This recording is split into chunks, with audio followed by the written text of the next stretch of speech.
하나님께서 오늘 우리에게 주신 말씀은 바울의 1차 전도 여행이라는 제목으로 함께 말씀을 나누겠습니다. 먼저 첫 번째 본문 사도행전 14장 26절로 28절 말씀 함께 봉독하겠습니다. 시작. 거기서 배 타고 안디옥에 이르니 이곳은 두 사도가 이룬 그 일을 위하여 전에 하나님의 은혜에 부탁하던 곳이라. 그들이 이르러 교회를 모아 하나님이 함께 행하신 모든 일과 이방인들에게 믿음의 문을 여신 것을 보고하고 제자들과 함께 오래 있으니라. 아멘. 두 번째 본문 사도행전 15장 1절 2절 말씀 시작. 어떤 사람들이 유대로부터 내려와서 형제들을 가르치되 너희가 모세의 법대로 할례를 받지 아니하면 능히 구원을 받지 못하리라 하니 바울 및 바나바와 그들 사이에 적지 아니한 다툼과 변론이 일어난지라. 형제들이 이 문제에 대하여 바울과 바나바와 및 그 중에 몇 사람을 예루살렘에 있는 사도와 장로들에게 보내기로 작정하니라. 아멘. 세 번째 본문 사도행전 15장 7절에서 11절 말씀 시작. 많은 변론이 있은 후에 베드로가 일어나 말하되 형제들아 너희도 알거니와 하나님이 이방인들로 내 입에서 복음의 말씀을 들어 믿게 하려고 오래전부터 너희 가운데서 나를 택하시고 또 마음을 아시는 하나님이 우리에게와 같이 그들에게도 성령을 주어 증언하시고 믿음으로 그들의 마음을 깨끗이 하사 그들이나 우리나 차별하지 아니하셨느니라. 그런데 지금 너희가 어찌하여 하나님을 시험하여 우리 조상과 우리도 능히 매지 못하던 멍에를 제자들의 목에 두려느냐. 그러나 우리는 그들이 우리와 동일하게 주 예수의 은혜로 구원받는 줄을 믿노라 하니라. 아멘. 앞을 보고 있는 분들은 저를 좀 약간 몸을 돌려서 저를 좀 보시면서 함께 예배하겠습니다. 사도행전 이 한 권의 책 안에는 30년의 시간이 담겨 있음을 말씀드렸습가 그리고 이 책 안에는 베드로를 중심으로 한 12제자를 통한 초대교회가 어떻게 세워져 가는가, 어떻게 세워졌는가에 대한 기록들이 담겨 있습니다. 또한 스데반을 중심으로 7집사를 통해서 어떻게 복음이 확산되기 시작했는가, 유대를 넘어서 예루살렘을 넘어서 사마리아와 땅 끝까지 가는 그 초입의 단계를 기록하고 있습니다. 그리고 사도 바울과 수많은 전도자들을 통해서 이 복음과 교회의 확장이 땅 끝까지 구체적으로 전해지는 과정의 이야기가 이 사도행전 한 권의 책 안에 담겨 있습니다. 그 가운데 가장 많은 분량을 차지하는 이야기는 단연코 사도 바울을 통한 전도 여행에 대한 기록일 겁니다. 이것은 당시의 전도자가 바울이 유일했다라고 하는 그런 의미보다는 수많은 복음 전도자들이 있었지만 그 중에 이 사도 바울의 전도를 하나의 샘플로 소개하고자 하는 그런 어떤 의도가 사도행전 안에 특히 사도행전 중반 이후에 내용 가운데 담겨 있는 의미다라고 말씀드릴 수 있습니다. 만약에 이 사도 바울을 외에도 당시에 존재했던 수많은 전도자들의 이야기를 이 사도행전 안에 다 담아내려고 했다면 아마 지금의 사도행전의 책은 훨씬 더 두꺼운, 거의 성경 한 권과 맞먹을 수 있는 그 이상도 가능한 그런 책이 만들어지지 않았을까. 그리고 이 한 권의 책으로는 다 기록할 수 없는 엄청난 전도의 역사의 분량이 아마 있었을 것이다 라고 말할 수 있습니다. 12제자의 이야기는 말할 것도 없고 만약에 스데반이 순교하지 않았다면 그 또한 바울 못지않은 대단한 전도팀을 구성할 수 있었고 활약을 할 수 있었던 충분한 자질을 가진 사람이 바로 스데반 같은 사람이기 때문입니다. 그 외에도 빌립을 통해서 에디오피까지 또 인도에까지 또 수많은 복음 전도자들을 통해서 우리가 미처 알지 못하는 그 대륙의 끝까지 복음을 전했던 교회사의 기록들은 성경이 아닌 곳에서도 얼마든지 우리가 찾아볼 수 있는 겁니다. 그만큼 이 초대교회 당시의 복음의 능력은 대단했고 복음을 전하고자 하는 교회를 세우고자 하는 이 전도자들의 열정은 뜨거웠습니다. 그 복음의 능력으로 바울과 같이 예수를 믿는 사람들과 교회를 핍박하던 사람이 바로 다메섹의 그 순간을 통해서 이방인의 사도로 거듭나는 결과를 만들어내기도 했던 겁니다. 여기서 매우 중요한 한 가지 사실은 오늘 우리의 신앙의 현장에도 바로 이 사도 바울이 경험했던 것처럼 다메섹의 그 순간처럼 오늘 우리의 인생의 그 순간에 대한 시간, 만남과 체험이 있어야 하는 겁니다.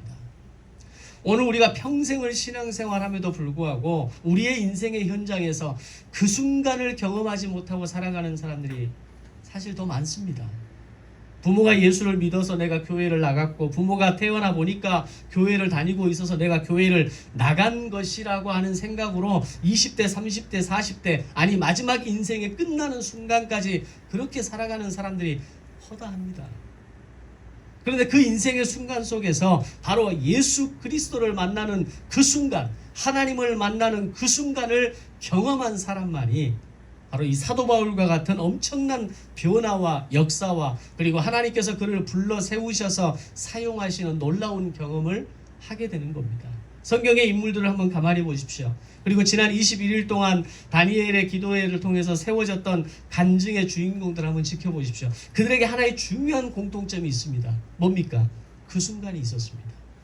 하나님을 만나는 그 순간, 예수 그리스도를 체험하는 그 순간, 성령의 역사를 체험하는 그 순간, 성령님이 나를 부르심에 대한 그 순간을 경험한 사람들은 성경의 시간 속에서 그 성경의 수천 년의 시간 가운데 어느 한 페이지를 어느 한 획을 그어내는 역할을 감당했던 사람들이고 오늘 우리가 살아가는 이 21세기 가운데에서도 자신의 인생의 시간 가운데 한 획을 그으면서 사람들에게 도전하고 사람들에게 은혜를 끼치고 영향력을 끼치는 인생을 살아갈 수가 있는 겁니다. 한번 오늘 우리 자신을 그런 의미에서 점검해 본다면 오늘 나에게는 그 순간이 있느냐? 하나님을 만났던 그 순간, 예수 그리스도의 은혜를 체험했던 그 순간, 성령님이 내 머리부터 발끝까지 내 인생의 현장 가운데 성령님이 함께 하신다라고 하는 그 뜨거운 체험을 아니 뜨겁지는 못할지라도 때로는 인지와 이성과 깨달음을 통해서 경험할 수 있었느냐라는 겁니다. 심지어 한 강사는 그런 이야기를 하죠. 성령님이 내 안에 계신다라는 것, 역사하신다는 걸 뭘로 알 수 있다고 합니까? 내가 선한 생각을 할 수 있다는 것만으로도 나는 악한 존재이기 때문에 그런 말을 할 수가 없는 존재인데 그런 생각을 할 수 있다는 그 자체가 성령님이 나와 함께 하신다라는 것을 이야기합니다. 저는 굉장히 솔직한 그러면서도 굉장히 중요한 고백이라고 생각을 합니다. 우리는 자꾸 뭔가 극적인 체험을 원하거든요. 뭔가 뜨겁고 가슴이 뜨거워지고 뭔가 기적 같은 일이 일어나고 뭔가 하늘에서 뚝 떨어지는 듯한 느낌을 받아야 그게 하나님을 만나는 것이고 그게 예수님을 경험하는 것이고 그것이 성령님을 체험하는 것이라는 착각을 하고 살아간다는 겁니다. 그러나 일상의 원리에서 일상의 삶의 현장에서 다메섹의 그 순간을 사도 바울이 경험하고 모세가 호렙산 떨기나무 그 순간을 경험하고 예수님의 십자가 그 순간을 통해서 놀라운 복음의 역사가 일어났던 것처럼 오늘 저와 여러분의 인생 가운데에도 오늘 우리의 인생의 그 순간을 경험하는 믿음의 자리가 되시기를 주님의 이름으로 축복합니다. 그 순간이 있어야 합니다. 내 부모가 만난 하나님, 내 부모가 믿는 하나님, 내 부모가 아는 예수 그리스도가 아니라 내가 만난 하나님, 내가 경험한 예수 그리스도, 나를 구원하신 나의 죄를 십자가에서 해결하신 그 예수님의 그 순간을 이제는 여러분들이 경험할 수 있어야 하는 겁니다. 바로 바울에게는 그 순간의 만남과 체험이 사도 바울을 놀랍게 변화시키는 결과를 만들 수 있었던 겁니다. 다메섹 그 순간을 경험하기 이전에 바울이라는 사람은 어떤 사람이었습니까? 그는 히브리인 중에 히브리인이었다라고 성경은 기록합니다. 또 그에 대해서 이야기하는 아주 중요한 근거 중에 하나는 가말리엘의 문하에 있었던 사람이다라고 이야기합니다. 당시에 이 가말리엘의 제자가 된다라고 하는 것이 어느 정도의 의미인가 하면은 가말리엘의 제자가 되기 위해서는 정통 아브라함의 후손 가운데에 히브리인 중에 히브리인 가운데 1000대1의 경쟁률을 뚫고 들어가는 사람만 가말리엘의 수제자가 될 수 있었던 겁니다. 이건 엄청난 겁니다. 아무리 물론 지금 소위 말한 취업에 어려움이 있는 현장이지만 1000대1이라고 하는 이 개념은 우리의 일상에서는 사실은 크게 경험할 수 없는 현장입니다. 그런데 사도 바울은 가말리엘의 문화의 수제자로 들어가는데 1000대1의 경쟁률을 뚫고 들어갈 만큼 충분한 태생적인 자격과 실력의 능력을 갖춘 사람이었다는 겁니다. 그런 그를 하나님께서는 이방인의 사도로 부르셨다라고 이야기합니다. 이방인의 사도로 부르셨다는 말은 단순하게 어느 한 민족만을, 어느 한 사람만을 위해서 부르신 사람을 의미하는 것이 아니라 모든 민족을 위해, 이방인을 위해서 그를 부르실 때에 이방인의 사도라고 하는 영광스러운 이름을 그에게 붙여주셨다라는 것을 의미합니다. 로마서 11장 13절에서 이 사도 바울도 동일한 고백을 이야기합니다. 내가 이방인의 사도인 만큼 내 직분을 영광스럽게 여긴다라는 이런 표현을 사도 바울이 동일하게 표현합니다. 즉 하나님이 나를 왜 부르셨는가에 대한 분명한 인지가 로마서 11장에서 나를 이방인의 사도로 부르신 것은 내 직분을 영광스럽게 여긴다라고 하는 이런 표현을 사용하고 있다는 겁니다. 다시 말하면 하나님께서 그를 이방인의 사도로 부르셨다라고 하는 그 이유와 목적이 뭔지를 사도 바울은 알고 있었다는 겁니다. 그저 이방인에게 복음을 전하는 자로, 그저 어느 한 다른 나라에 가서 복음을 전하는 자로 살아내도록 하기 위한 것이 아니라 더 분명하고 더 직접적인 의미는 이방인에게 예수 그리스도를 전하기 위해 자기 목숨을 내어놓는 사람을 이방인의 사도라고 불렀다라는 겁니다. 오늘날 선교 현장에 가보면 정말 치열한 선교의 삶을 살아내는 분들이 많이 있습니다. 다니엘 기도회를 통해서 세워진 여러 간증자를 통해서 우리가 알 수도 있고, 또 우리 준일이도 알고 있는 장세호 목사님을 통해서도 이스라엘 현지에서의 어떤 치열한, 눈에 앞에 보여지는 것 외에 또 다른 어떤 치열한 생의 현장을 경험하게 되는 거죠. 그 외에도 정말 살기도 어렵고 생활의 환경이라고 도저히 말할 수 없는 현장에서 목회하는 선교사님들이 사실은 훨씬 더 많습니다. 겉으로 보기에 그렇게 어렵지 않게 그저 좀 평탄하게 선교사의 삶을 살아가는 사람도 물론 있습니다. 뭐 그것이 잘못됐다고 말할 수는 없고 그걸 정죄할 수는 없습니다. 그러나 분명한 것은 이방인에게 복음을 전하는 자, 그는 이방인을 위해서, 다른 민족에게 복음을 전하기 위해서 자기 목숨을 내어놓는 사람을 이방인의 사도라고 불렀다라는 겁니다. 하나님은 다메섹의 그 놀라운 순간을 통해서 사도 바울을 부르시고 그를 이방인의 사도로 세우셔서 모든 민족을 위한 구원의 도구로 그를 사용하기를 원하셨던 겁니다. 그리고 그는 AD 64년 로마 대화재 사건으로 네로가 이 로마 대화재 사건의 주범이 기독교인들이라고 몰아가기 시작하면서 당시 복음 1세대에 속하는 베드로나 바울과 바나바가 같은 이 사람들과 함께 순교를 당하기 직전까지 이방인의 사도로 부끄럽지 않은 인생을 살았던 사람들이 바로 사도 바울이었고, 그들과 함께 한 세대를 살았던 복음 1세대의 사람들이었습니다. 오늘 저와 여러분에게도 말씀의 놀라운 그 순간을 통해서 나를 거룩한 교회의 직분자로, 하나님 나라의 거룩한 백성으로 이 땅에서 생명이 끝나는 그날까지 복음의 신실한 도구로 사용되어지시기를 주님의 이름으로 축원합니다. 그런 인생의 목적과 나를 향한 하나님의 부르심과 나에 대한 하나님의 계획을 우리는 알고 살아가야 한다는 겁니다. 자, 이제 이방인의 사도로 부르심을 받은 이 사도 바울의 첫 번째 전도 여행이 바나바와 함께 안디옥 교회의 파송으로 시작되게 됩니다. 스데반의 순교 이후에 예루살렘을 중심으로 기독교인에 대한 박해가 본격적으로 시작됩니다. 초대교회의 강력한 은혜를 경험했던 유대인 그리스도인들은 더 이상 예루살렘에 머물러 살 수 없는 지경에까지 이르면서 각지로 흩어지게 됩니다. 그렇게 핍박을 피해서 흩어져 도망 다니던 사람들이 어디를 간들 누구를 만난들 그 뭐 하겠습니까? 그들이 만나는 사람마다 그들이 가는 곳마다 복음을 전하기 시작하고 예수 그리스도를 말하기 시작하고 예수님의 그 놀라운 십자가의 사건과 성령의 체험을 했던 그날 밤의 이야기들을 그들은 전할 수밖에 없었을 겁니다. 그렇게 복음을 전하고 전하는 가운데 이 복음을 전해드린 한 부류가 있었습니다. 그들은 헬라파 이방인들이었고 바로 그들이 세운 교회가 수리아 안디옥 교회였습니다. 여러분에게 나누어드린 지도를 보면 제가 빨간색으로 별표를 해놨습니다.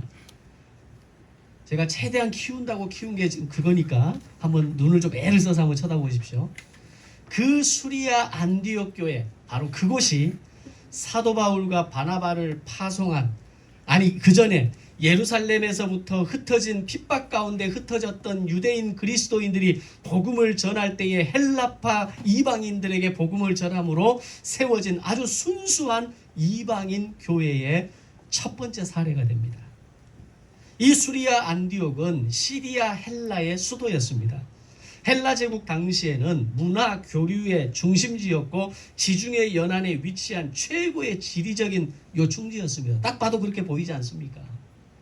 그리고 BC 64년 로마가 이곳을 정복한 이후에 로마의 상업적 군사적 중심지로 바뀌게 됩니다. 그리고 로마 제국의 3대 도시 가운데 하나가 바로 이 안디옥이라는 도시였습니다. 바로 이곳에 무명의 전도인들을 통해서 교회가 세워지고 예루살렘 교회에서 파송한 바나바가 바울을 데리고 와서 함께 훈련을 시킴으로 인해서 사도행전 11장 26절의 말씀에서 마침내 그리스도인이라는 영광스러운 이름이 그들에게 붙여지는 이름이 된 겁니다. 오늘 저는 그리스도인입니다. 저는 예수를 믿는 사람입니다. 라고 말하고 저 사람은 그리스도인이야 라고 말할 때 그 그리스도인이라는 이름은 그냥 지나가다가 붙여진 이름이 아니라는 겁니다. 예수 그리스도의 그 순간을 경험했던 무명의 전도인들이 복음을 전하고 이방인 교회가 세워졌을 때 그 이방인 교회가 바울과 바나바를 통해서 1년여의 시간을 훈련받고 말씀으로 깨달아지고 성령의 강력한 역사를 경험할 때 그들의 삶은 바뀌어지고 뒤집어질 수밖에 없었던 겁니다. 그리고 그들을 바라보는 이방인들이 야, 쟤가 그리스도인이래. 쟤들이 그리스도인이라는 거야. 그리스도를 믿는 사람들이야. 이런 이름들이 붙여졌다는 겁니다. 그런 의미에서 오늘 나는 그리스도인입니다라고 말하는 것은 굉장한 프라이드가 되어야 합니다. 오늘 누군가가 나를 그리스도인으로 지칭할 때, 오늘 내가 내 스스로 나는 그리스도인이라고 자칭할 때 그것은 영광스러운 이름이고 변화의 이름이고 능력의 이름이라는 것을 우리는 분명하게 알아야 되는 겁니다. 자, 그리고 바나바와 바울은 안디옥 교회의 신실한 그리스도인들과 함께 기도하는 가운데 성령의 감동을 통해서 이방인에게 복음을 전하기 위한 전도자로 드디어 파송받게 됩니다. 이것이 놀라운 것은 불과 이전의 안디옥 교회는 예루살렘 교회를 통해서 바나바를 파송받았던 교회에서 1년 만에 바나바와 바울을 파송하는 교회로 성장했다라는 겁니다. 이건 그냥 쉬운 이야기가 아니죠. 그 어려운 가운데 교회가 세워지는 상황에서 물론 지리적인 환경적 여건은 이 안디옥은 굉장히 발달한 도시입니다. 그만큼 경제적인 부요함과 풍요가 있었던 곳이고 상당한 인적 인프라를 가지고 있고 물적 인프라를 가지고 있었던 것은 분명합니다. 그러나 돈이 있다고 해서 선교를 합니까? 물질의 부요함이 있다고 해서 하나님의 나라와 교회를 위해서 헌신합니까? 그럴 수 없는 겁니다. 그런데 안디옥 교회는 교회가 세워지고 난 이후에 바나바와 바울이 파송되어 이곳에 온 지 1년 만에 이제 파송받는 교회에서 파송하는 교회로 바뀌게 되었다는 겁니다.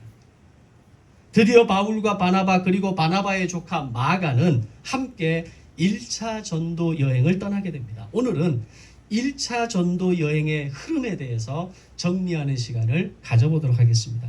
나누어드린 지도를 보시면서 제가 말씀을 전할 때 이 설교하는 내용에서 그 이동 경로와 지형을 한번 익혀보시면 가볍게 떠나는 성지순례가 되지 않을까 생각합니다.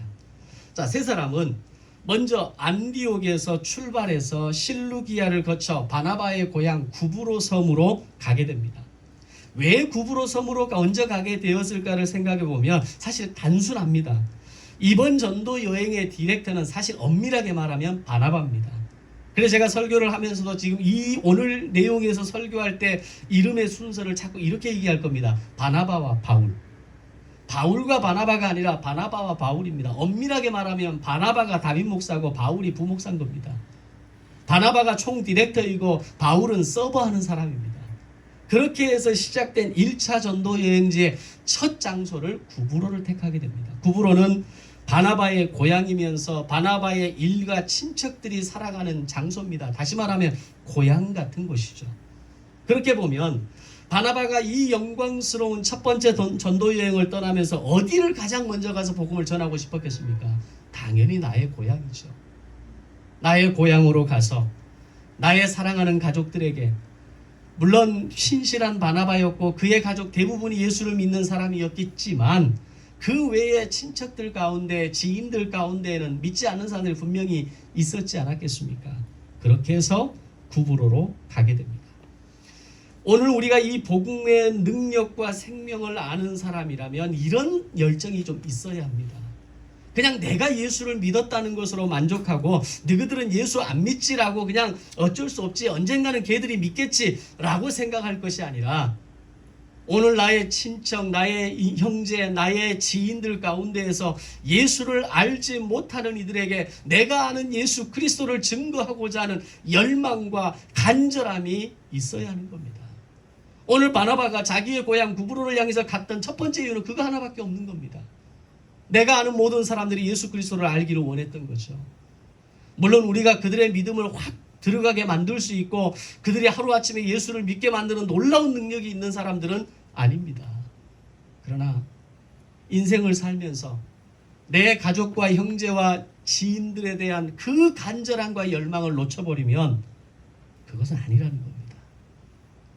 바나바는 자신의 고향으로 달려가서 내가 아는 모든 사랑하는 사람들에게 예수 그리스도를 전하고자 하는 이 뜨거운 열정이 오늘 저와 여러분이 1차 전도 여행의 시작의 관점에서 우리의 가슴에 먼저 불러 다가오는 은혜가 되시기를 바랍니다. 그렇게 시작된 전도 여행은 먼저 구브로섬 동쪽에 있는 살라미에서 이방인에게 복음을 전합니다. 다시 서쪽 바보로 와서 복음을 전하게 되는데 이곳에서는 한 유대인 거짓 선지자의 집요한 방해를 경험하게 됩니다. 물론 그 가운데 총독 서기오라는 사람이 아주 회심을 경험하면서 야, 이런 사람도 회심하는구나. 복음이 이런 고위 관리직의 사람도 변화시키는구나 라고 하는 엄청난 경험을 하게 되죠. 어쨌든 이곳 구브로에서의 경험이 얼마나 힘들고 어려웠던지 함께 전도 여행을 출발했던 바나바의 조카 마가가 여기서 번아웃 돼버립니다. 그러면서 구브로 섬을 빠져나오자마자 전도 여행을 포기하고 버가에서 나는 안디옥으로 돌아가겠습니다라고 일방적으로 말하고 그대로 떠나버립니다. 그런 마가를 바라보면서 뒤에서 바라보면서 바울이 얼마나 한심하게 여기고 화가 났었는가를 이후에 2차 전도 여행을 떠날 때 바나바와 크게 싸우는 이유가 되고 급기야 두 사람이 헤어져서 각기 전도팀을 꾸리게 되는 중요한 이유가 바로 여기에서 발생하게 됩니다. 자, 그렇게 해서 마가는 버가에서 안디옥으로 돌아갔지만 바나바와 바울의 전도 여행은 거기서 멈추지 않았습니다. 왜냐하면 그런 일로 오늘 이 중요한, 이 엄청난 역사적인 이 시작을 멈출 수 없다고 생각했던 겁니다. 이게 사명으로 떠나는 여행이냐, 오늘 우리의 인생의 즐거움을 위해서 떠나는 여행이냐의 중요한 차이점을 보여주는 거죠. 여행을 떠나서 싸우고 돌아온 사람들도 많이 있거든요. 먹는 것이 안 맞고 자는 것이 안 맞고 생각하는 것이 안 맞고 보고자 하는 것이 안 맞으면 성질나서 돌아와 버립니다.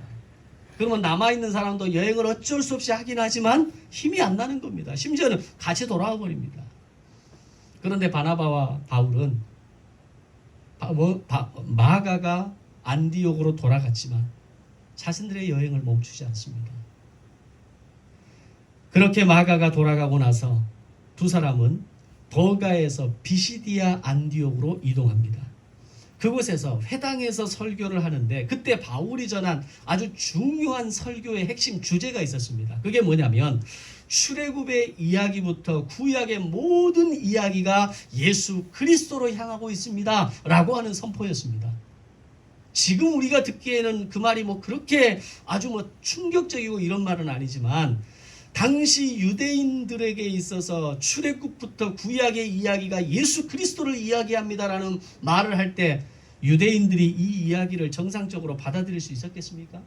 가만히 있었겠습니까? 이때부터 본격적으로 바나바와 바울에 대한 집요한 핍박이 시작되면서 결국 바나바와 바울을 비시디아 안디옥 성에서 내쫓아버립니다. 그렇게 쫓겨난 바나바와 바울이 비시디아 안디옥에서 이고니온으로 가게 되고 이곳에서는 유대인과 헬라인들에게 복음을 전하는데 많은 사람들이 예수님을 믿게 되고 그 가운데 놀라운 기적의 체험을 하는 일이 일어납니다. 복음은 더욱 잠대하게 전해지게 됩니다. 물론 그런 가운데에서도 복음을 받아들이지 않는 사람들은 있었습니다. 오늘 우리의 인생의 현장에서 복음을 받아들이는 사람이 있는가 하면 복음을 거부하는 사람이 있고 복음을 강력하게 튕겨내는 사람도 있습니다. 바나바와 바울이 복음을 전했던 1차 전도 여행의 현장에서도 이건 반복되는 현장이었습니다. 그리고 이어지는 루스드라에서는 안전뱅이가 일어나는 기적이 나타납니다. 이를 지켜보던 루스드라의 사람들이 바울을 헤르메스 신이다, 그리고 바나바를 제우스 신이다 라고 비유하면서 그들을 위한 신전을 짓는 해프닝이 일어날 때 바나바와 바울은 기겁을 하고 옷을 찢으면서 그것이 아닙니다 라고 항변하면서 거절하는 해프닝도 일어나게 됩니다. 그리고 앞서 바나바와 바울의 복음 전도를 방해했던 그 유대인들이 이곳 루스드라까지 쫓아와서 바나바와 바울을 방해하고 핍박하게 되는데 이곳에서 그들에게 붙잡힌 바울이 처음 돌에 맞아 죽을 뻔한 위기를 경험하게 됩니다. 얼마나 돌에 심하게 맞았는지 그들은 바울이 죽은 줄 알고 길가에 내다 버려버립니다. 그런 바울이 다시 일어나서 다시 기다시피 해서 더베로 가게 되는데 그렇게 죽을 고생과 위기를 겪었음에도 불구하고 몸이 조금 추스러지자마자 바울은 다시 복음을 전하게 됩니다. 그가 이방인의 사도로 부르심을 받았다는 말이 바울 스스로가 나를 이방인의 사도로 여기셨다는 이 고백이 무엇을 의미하는가를 사도 바울은 정확하게 우리에게 보여주고 있는 겁니다. 그때 바나바와 바울의 몸과 마음이 얼마나 힘들고 얼마나 어려웠겠습니까? 그럼에도 불구하고 그들은 복음 전하는 일을 멈추지 않습니다. 이후에 다시 왔던 길을 거꾸로 돌아갑니다. 루스드라와 이고니온을 거슬러서 자신에게 돌을 던진 강력한 유대인들이 있는 비시디아 안디옥으로 다시 들어갑니다. 그리고 그곳에서 이런 기도를 부탁합니다. 하나님 나라에 들어가려면 많은 환난을 겪어야 한다. 그들을 권면하면서 우리를 위해서 기도해 줄 것을 간절하게 부탁하게 됩니다. 정말 대단한 사람들 아닙니까? 자신들에게 돌을 던지고 자신들을 죽이려 했던 그곳까지 다시 거슬러 와서 이미 복음을 받아들인 사람들에게는 우리가 이런 환난과 고통을 겪는 것은 어쩌면 당연한 것이다. 그러기에 너희들이 우리를 위해서 더욱더 기도해 주기를 부탁한다. 이 권면과 기도를 함께 하는 겁니다. 그것은 그만큼 그들의 복음 전도가 상상을 뛰어넘는 예상할 수 없었던 엄청난 위험과 핍박을 동반한다는 사실을 그들은 지금부터 조금씩 깨달아가고 있었던 겁니다.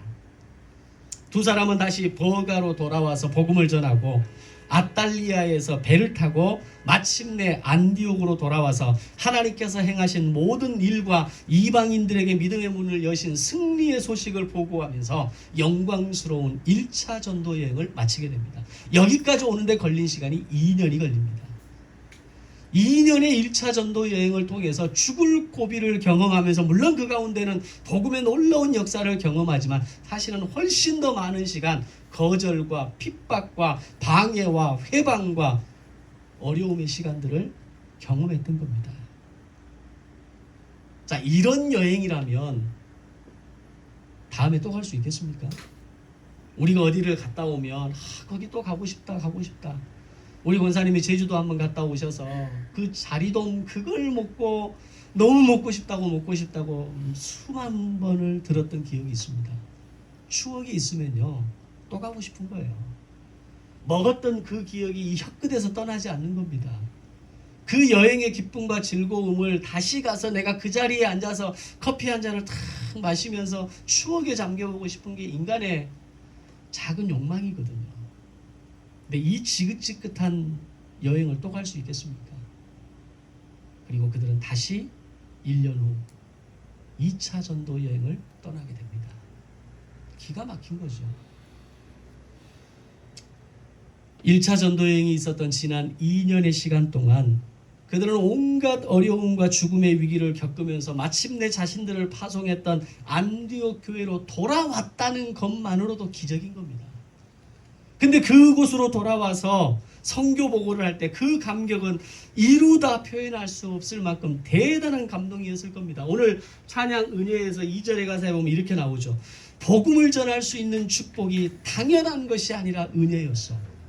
오늘 우리가 복음의 현장에서 죽음을 경험하는 그 위협과 고통 가운데 있었던 것이 당연하게 이루어진 것이 아니라 모든 것이 은혜라는 것을 사도 바울은 이미 고백하고 있는 겁니다. 그들은 자신들이 직접 가르쳤던 안디옥의 제자들과 함께 시간을 보내면서 1차 전도여행의 이야기를 풀어서 하나하나 들려주는 시간을 가졌을 겁니다. 그리고 제자들과 오래 함께 있었더라. 이 말의 표현은 그 시간이 얼마나 행복했는지, 나의 사랑하는 제자들과 함께 은혜를 나누고 시간을 나누고 추억을 나누는 그것이 얼마나 복된 시간인지를 그 한 문장 안에 포함하고 있는 겁니다. 전하는 두 사람의 마음에도 듣는 안디옥 교회의 제자들에게도 깊은 감동의 눈물로 가슴 먹먹한 시간이 되지 않았을까요? 그런데 그렇게 바나바와 바울이 안디옥 교회를 돌아와서 1차 전도 여행 보고를 마치는 상황에서 지난 2년의 시간 동안 이곳 안디옥 교회에 매우 중요한 갈등 구조가 세워진 것을 확인하게 됩니다. 그것은 이방인 교회였던 안디옥 교회에 대해서 예루살렘에서 온 유대인 그리스도인들이 집요하게 할례의 필요성과 강조를 통해서 안디옥 교회의 성도들의 마음을 헤집어 놔버리는 겁니다. 예수를 믿는 것만으로 충분하다고 분명히 들었는데, 예수로 말미암아 우리가 구원받았다고 믿었는데 유대인 그리스도인들이 자꾸 와서 하는 말은 야 그래도 할례는 받아야 돼, 그래도 율법은 지켜야지 우리가 구원을 받는 거야 라는 이야기를 하니까 안디옥 교회 성도들이 헷갈리기 시작하는 겁니다. 근데 여기서 갑과 을은 누굽니까? 갑은 유대인 그리스도인들이고 안디옥 교회는 을의 관계거든요. 자꾸 움츠려드는 거예요. 복음 앞에서 더 자유해지고 더 능력을 경험하고 복음의 능력을 오늘 삶의 현장에서 경험해야 되는데 뭘 좀 해보려고 하면 와서 할례 받았냐? 뭘 좀 뜨겁게 뭘 헌신하려고 하면 너 율법 지켰어? 이런 공격과 집요함들이 계속해서 2년 동안 있어 왔던 겁니다. 안디옥 교회를 흔들어 놓는 일이 있었던 겁니다. 그게 오늘 두 번째 본문의 내용입니다. 급기야 바나바와 바울은 1차 전도여행 보고를 마친 후에 아직 몸도 제대로 추스리지 못한 상황에서 이 너무나 급하고 중요한 사안을 해결하기 위해서 예루살렘으로 향하게 됩니다.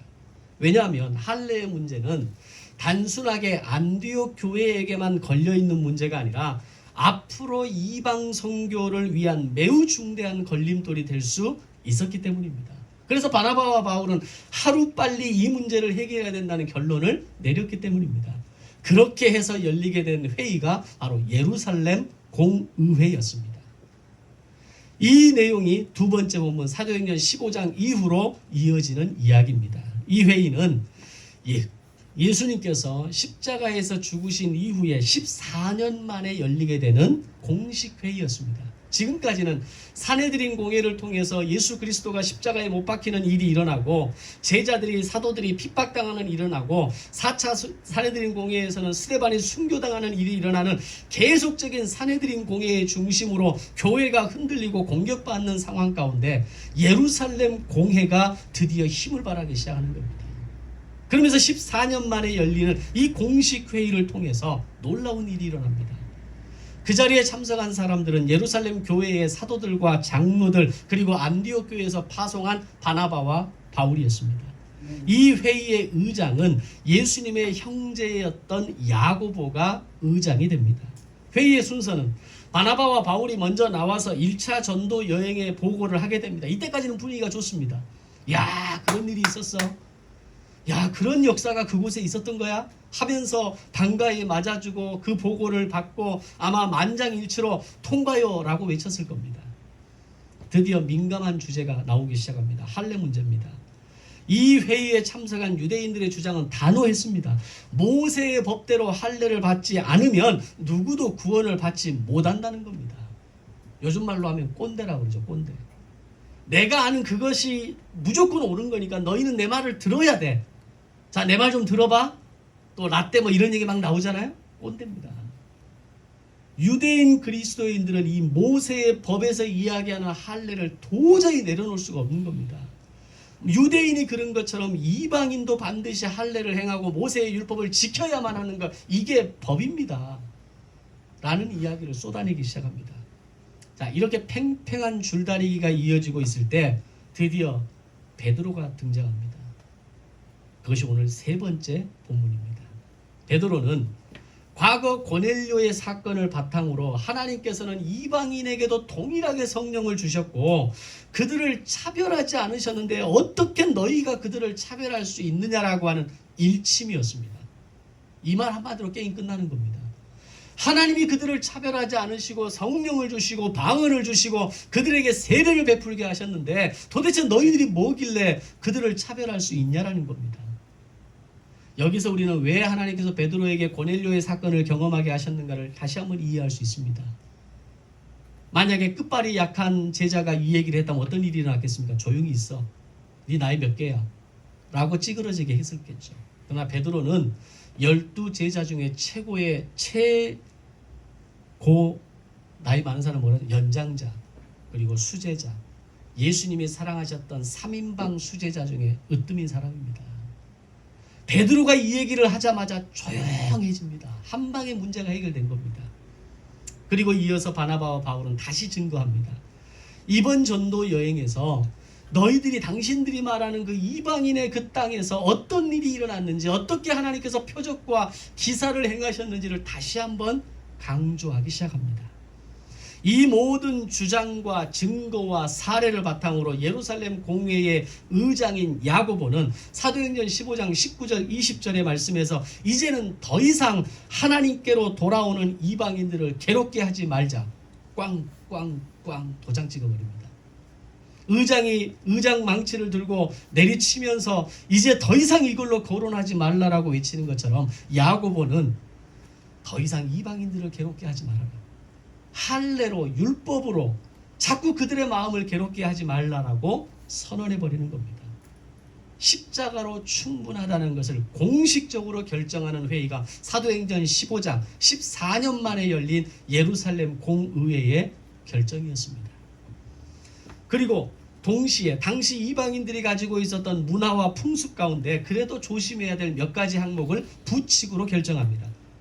왜냐하면 유대인들의 마음이 다치지 않는 것도 중요하다라는 결정입니다. 굉장히 지혜로운 결정이죠. 그 몇 가지는 19절 20절에서 동일하게 얘기합니다. 우상과 음행하는 것과 자살하는 것과 피를 멀리하라. 4가지입니다. 얼마나 은혜로운 자리였겠습니까? 더 이상 이방인들을 괴롭게 하지 말라라고 하는 놀라운 선언과 함께 유대인들의 마음을 지켜주는 것도 중요한데 너희들이 문화라고 이야기하고 풍습이라고 이야기하고 우리의 전통이라고 얘기하는 그리고 너무나 가볍게 생각하는 생명에 대해 가볍게 생각했던 그것마저도 너희들은 내려놔라. 그래서 양쪽에게 평화를 구하고 화평을 선언하고 복음의 놀라운 능력을 선언하는 일이 이곳에서 일어난 겁니다. 이로써 그동안 안디옥 교회를 비롯한 수많은 이방인 그리스도인들을 묶고 있었던 2000년의 역사를 가진 할례 의식이 완전하게 종지부를 찍습니다. 아무도 이제는 반기를 들지 못하게 된 겁니다. 동시에 한 민족이 아닌 모든 민족을 위한 복음인 것을 선언하게 됩니다. 세 번째로 공식적으로 할례를 중요하게 여기는 유대인과 오직 은혜로 구원을 받는 기독교인의 명확한 구분선이 정해지게 됩니다. 이전까지는 구분이 안 되는 거예요. 예수를 믿기는 믿는데 할례는 받아야 되고, 예수를 믿는다고는 하지만 예수로 말미암아 내가 구원받았다고는 하지만 여전히 율법을 지켜야만 구원을 받는다라고 하는 이 의식의 이 흐름을 선을 정하지를 못하는 거예요. 근데 이 예루살렘 공의회를 통해서 이제는 할례와 율법이 중요하다고 이야기하는 것은 유대인들이고, 오직 은혜로 오직 십자가로 충분하다라는 것을 믿는 사람들이 그리스도인, 기독교인이라고 하는 선언으로 정확하게 선을 그어버린 겁니다. 그러면 믿음이 헷갈리지가 않죠. 우리가 성경 공부를 하면서 경험하는 게 그런 거잖아요. 말씀을 알아가면서 이게 그 말씀이었어, 이게 이런 나에게 뭔가를 하나님이 이런 것을 결단하게 하시는 거야 라고 깨닫는 순간 우리는 더 이상 갈등하지 않습니다. 그것을 지키느냐 지키지 못하느냐의 문제지 뭐가 옳으냐 그러냐를 우리는 가지고 고민하지 않는다는 겁니다. 예루살렘 공의회는 그런 놀라운 결단, 이런 몇 가지의 중요한 하나의 어떤 획을 긋고 종지부를 찍고 모든 민족을 향해 나아가는 복음에 새롭게 거듭나는 시간들로 만들어지게 된 겁니다. 자, 이 엄청난 내용을 담은 예루살렘 공회의 공문을 들고 안디옥으로 직접 돌아가는 바울과 바나바와 유다와 실라의 마음이 얼마나 기뻤을까요? 들고 가는 그 시간 동안 얼마나 행복했겠습니까? 그리고 이것을 전해들은 안디옥 교회의 성도들은 얼마나 감격스러웠을까요? 본문 30절 31절에 이렇게 말합니다. 그들이 작별하고 안디옥에 내려가 무리를 모은 후에 편지를 전하니 읽고 위로한 말을 기뻐하더라. 그리스도의 십자가로 오직 은혜로 구원받는다는 이 놀라운 교리 앞에 모든 성도들이 기뻐하고 위로를 받았다라는 겁니다. 지난 2년 동안 시달리고 멸시받고 인정받지 못하고, 그래도 너희들은 이방인이잖아, 이방인 주제에, 이런 율법도 지키지 못하는 주제에, 이런 할례도 하지 못하는 주제에 왜 당시에 할례가 그렇게 중요했겠습니까? 할례는 당시에 있어서 할례는요, 그냥 오늘날 병원에서, 외과 병원에서 치료받는 게 아닙니다. 오늘 그걸 안 가지고 왔네요. 당시 예전에 할례를 행했던 사용됐던 돌칼이 제가 이번에 가서 가지고 왔거든요. 한 7,000년 역사가 된 유적입니다. 다음에 저희 딸들에게 유물로 물려주려고 가져왔어요. 생각해보세요. 그런 그 날카롭지 않은 그 뭉툭한 돌로 포피를 잘라냈을 때, 피가 쏟아질 때 당시의 할례는 생명을 내놓는 겁니다. 그러니까 유대인들이 그렇게 자랑스러운 거예요. 그게 내가 죽음을 각오하고 유대인이 되었다, 내가 율법을 지켰다라고 하는 이것이 그들에게는 엄청난 자랑이 되는 거예요. 근데 너희들은 그런 것도 하지 않으면서, 죽음을 각오하지 않으면서 네가 예수를 믿어? 이렇게 공격하는 거예요. 이 모든 것에서 자유함을 얻은 성도들은 기뻐서 위로를 받고 함께 얼싸안고 오직 십자가로 충분하다는 그 은혜 앞에 그들은 다시 무릎을 꿇었을 겁니다.